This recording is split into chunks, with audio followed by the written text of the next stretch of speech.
Nah, mungkin langsung masuk saja ke produk yang pertama. Baik, di sini ada produk polisilen. Polisilen ini adalah obat mah dan kembung yang diciptakan oleh yang diproduksi dari PT Maros Indonesia untuk mengatasi kenaikan asam lambung pada orang-orang yang mengalami masalah tersebut. Nah, polisilen ini dari segi hak konsumen itu berhak untuk menerima informasi tentang dosis, aturan pakai, ataupun efek samping yang diterima jika menggunakan produk ini dengan aturan yang tidak tepat.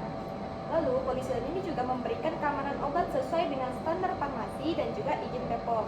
Dan juga polisilen ini juga sudah terstandarisasi dengan logo halal. Kemudian, polisilen ini memberikan perlindungan jika ada efek samping yang merugikan saat digunakan walaupun sudah sesuai aturan. Lalu konsumen juga berhak untuk menerima informasi tentang komposisi dan kontraindikasi tentang obat. Lalu dari segi kewajiban konsumen ini wajib untuk mengikuti dosis dan aturan pakai. Nah, kalau misalnya anak-anak itu dosisnya sekian, kemudian dewasa itu ada aturan dosisnya sekian. Jadi harus menggunakan dosis yang tepat supaya tidak ada efek samping yang merugikan. Nah, lalu polisilen ini tidak boleh dikonsumsi secara berlebihan. Kemudian konsumen ini bisa mengkonsultasikan jika punya masalah penyakit tertentu ataupun konsumsi dengan obat lain. Lalu konsumen ini wajib untuk menggunakan obat sesuai dengan indikasi.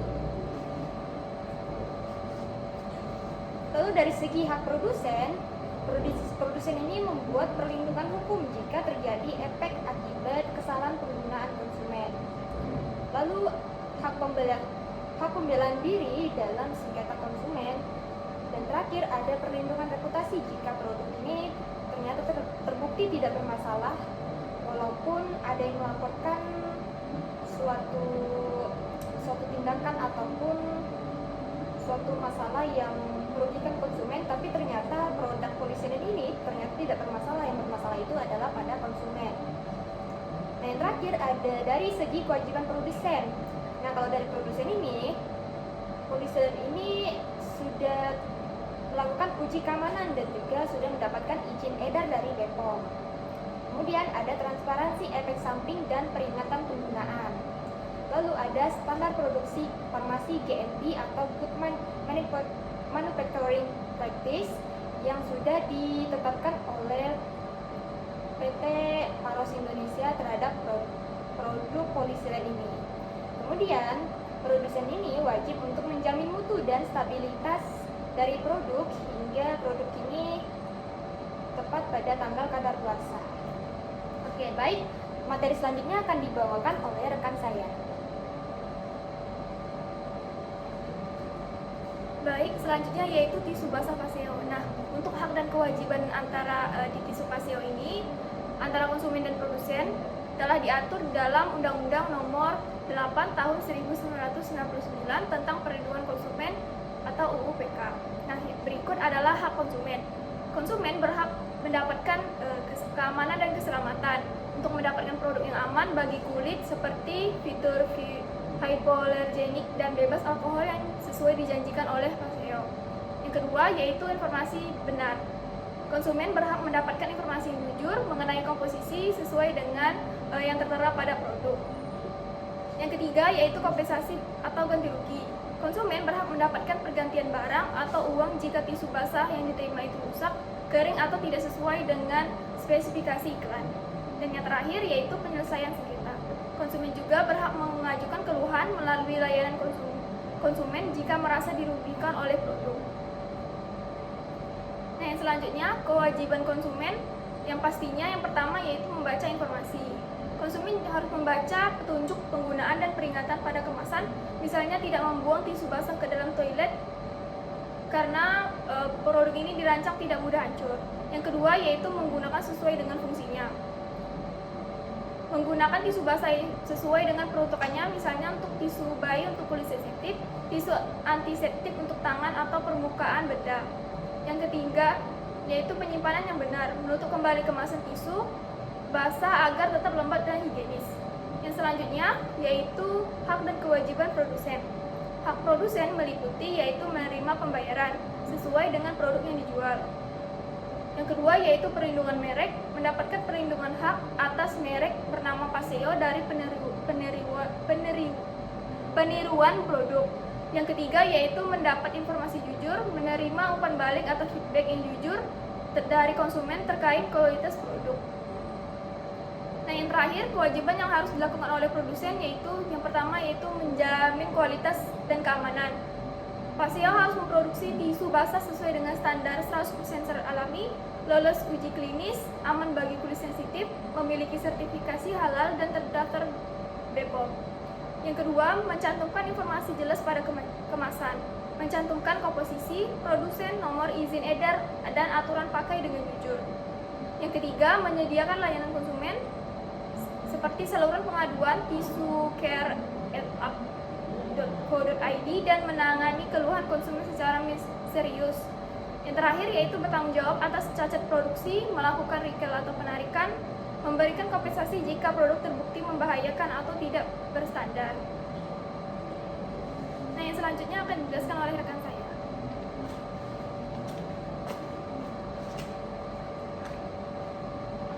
Oke, pada produk Fresker ini, Fresker adalah minyak angin aromaterapi modern yang berbentuk roll-on. Di sini ada beberapa hak konsumen yang harus dipenuhi. Yang pertama, hak atas kenyamanan, keamanan, dan keselamatan, di mana konsumen berhak mendapatkan minyak aromaterapi yang aman digunakan pada kulit dan tidak menyebabkan iritasi. Kemudian juga ada hak atas kesesuaian produk, di mana produk ini harus memberikan manfaat sesuai klaim yang diberikan oleh produsen. Kemudian yang ketiga juga ada hak atas informasi yang jelas. Di sini produk harus ada informasi mengenai komposisi, cara penggunaan dan peringatan penggunaannya. Terus ada pula hak untuk memilih. Di sini konsumen bebas memilih produk aromaterapi lain dan tidak harus memilih produk dari satu produsen ini. Yang terakhir juga ada hak untuk mendapatkan ganti rugi ketika produk menyebabkan masalah karena cacat produksi, konsumen berhak mendapatkan kompensasi. Di sini juga ada beberapa kewajiban dari konsumen. Yang pertama yaitu menggunakan produk sesuai petunjuk. Yang kedua, tidak menggunakan secara berlebihan atau sesuai dengan fungsi. Yang ketiga, membayar produk sesuai dengan harga. Di sini produsen juga mempunyai beberapa hak. Hak yang pertama yaitu mereka berhak mendapat pembayaran. Produsen berhak menerima pembayaran dari konsumen atau distributor sesuai dengan harga produk Fresker yang telah ditetapkan. Yang kedua, hak untuk mendapatkan perlindungan hukum. Produsen di sini berhak mendapatkan perlindungan hukum terhadap pemalsuan produk, penggunaan merek tanpa izin, dan penyebaran informasi yang merugikan perusahaan. Yang ketiga, produsen berhak membela diri jika terdapat keluhan atau tuduhan dari konsumen yang tidak sesuai dengan kualitas dari Fresker. Kemudian, produsen juga berhak memasarkan dan mempromosikan Fresker melalui iklan, media sosial, dan kegiatan pemasaran lainnya seperti aturan yang berlaku. Kemudian juga ada produsen berhak melakukan inovasi, pengembangan varian, atau perubahan kemasan Fresker untuk meningkatkan kualitas dan daya saing produk. Yang terakhir yaitu hak mendapatkan keuntungan usaha. Tentu saja produsen berhak memperoleh keuntungan dari hasil produksi dan penjualan Fresker sebagai bentuk hasil dari kegiatan bisnis yang mereka lakukan. Nah, di sini produsen juga memiliki beberapa kewajiban. Yang pertama yaitu memberikan informasi tentang komposisi, manfaat, dan cara penggunaan dari produk mereka. Yang kedua, menjamin produk aman bagi kulit dan telah memiliki izin edar. Yang ketiga yaitu memberikan pelayanan konsumen jika terjadi keluhan. Kemudian masuk pada produk berikutnya yang akan dijelaskan oleh rekan saya. Oke, selanjutnya di sini ada produk Dettol Plester Antiseptik Waterproof, di mana produk ini tuh merupakan plester luka sekali pakai dengan kandungan antiseptik dan fitur tahan air untuk melindungi luka ringan dari kotoran dan bakteri. Nah, di sini tuh ada beberapa hak konsumen di mana konsumen itu berhak atas keamanan dan keselamatan saat menggunakan produk. Kedua, konsumen juga berhak mendapatkan informasi yang benar, jelas dan jujur mengenai kandungan antiseptik, daya tahan air, dan cara penggunaan dan batasan pemakaian. Yang ketiga, konsumen juga berhak atas kualitas sesuai standar alat kesehatan. Yang keempat, konsumen juga berhak untuk mengajukan keluhan jika produk tidak berfungsi sebagaimana mestinya. Yang kelima, konsumen berhak atas kompensasi atau penggantian jika terjadi kerugian akibat cacat produk. Nah, selain memiliki hak-hak, konsumen juga memiliki beberapa kewajiban, yaitu sebelum menggunakan produk, konsumen itu wajib membaca dan mengikuti petunjuk penggunaan sebelum memakai plester. Yang kedua, konsumen itu wajib mengganti plester secara berkala agar luka tetap higienis. Yang ketiga, konsumen itu wajib tidak menggunakan pada luka serius atau infeksi berat tanpa saran tenaga medis. Yang keempat, konsumen itu memiliki kewajiban menyimpan produk di tempat yang bersih dan kering sesuai yang tertera di produk tersebut. Yang kelima, konsumen itu wajib menggunakan sesuai fungsi, tidak digunakan ulang jika memang sekali pakai. Nah, selanjutnya ada hak untuk produsen, di mana produsen itu berhak menerima pembayaran sesuai harga yang telah ditetapkan. Terus produsen juga berhak mendapatkan perlindungan hukum dari konsumen yang beritikat tidak baik. Yang ketiga, produsen itu berhak melakukan pembelaan diri apabila kerugian terjadi karena kesalahan penggunaan konsumen itu sendiri. Yang keempat, produsen itu berhak atas rehabilitas nama baik jika tuduhan kerugian tidak terbukti secara hukum. Selain memiliki hak, produsen juga memiliki kewajiban, yaitu wajib beritikat baik dalam memproduksi dan memasarkan produknya. Terus memiliki kewajiban menjamin mutu, keamanan, dan sterilisasi plester tersebut. Yang ketiga, wajib melakukan uji kualitas daya rekat dan efektivitas antiseptiknya. Yang keempat, tidak membuat klaim berlebihan terkait waterproof ataupun antiseptik. Yang kelima, wajib mencantumkan tanggal kadaluarsa dan izin edar alat kesehatan.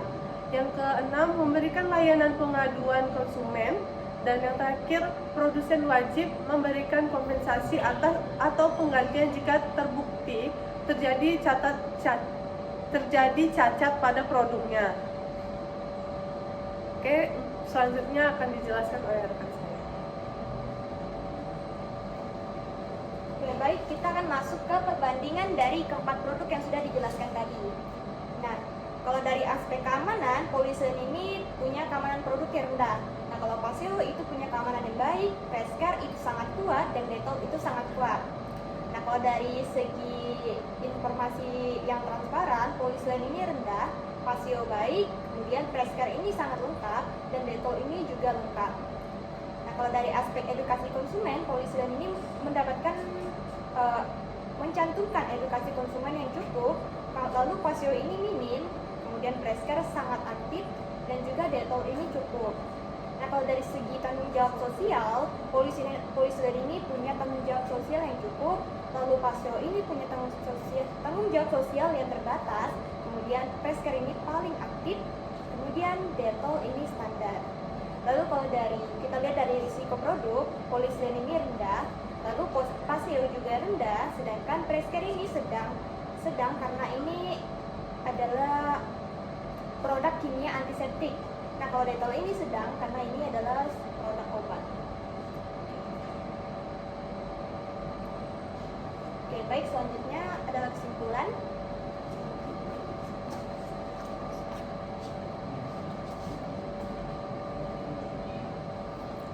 Nah, berdasarkan analisis tadi, keempat produk pada dasarnya telah memenuhi standar perlindungan hukum melalui pemenuhan hak dan kewajiban masing-masing. Namun, Dettol Tester Antiseptik Waterproof menunjukkan tanggung jawab yang lebih tinggi karena termasuk produk kesehatan yang digunakan langsung pada luka sehingga memiliki risiko yang lebih besar. Konsumen berhak atas keamanan informasi yang jelas serta kompensasi jika terjadi kerugian, dan kewajiban menggunakan perlindungan hukum, tetapi wajib menjamin mutu, sterilisasi, izin edar, serta kebenaran klaim produk. Selain memenuhi kewajiban hukum tersebut, DETOL juga menunjukkan bahwa perusahaan tidak hanya berorientasi pada keuntungan, tetapi juga pada perlindungan dan kesejahteraan konsumen.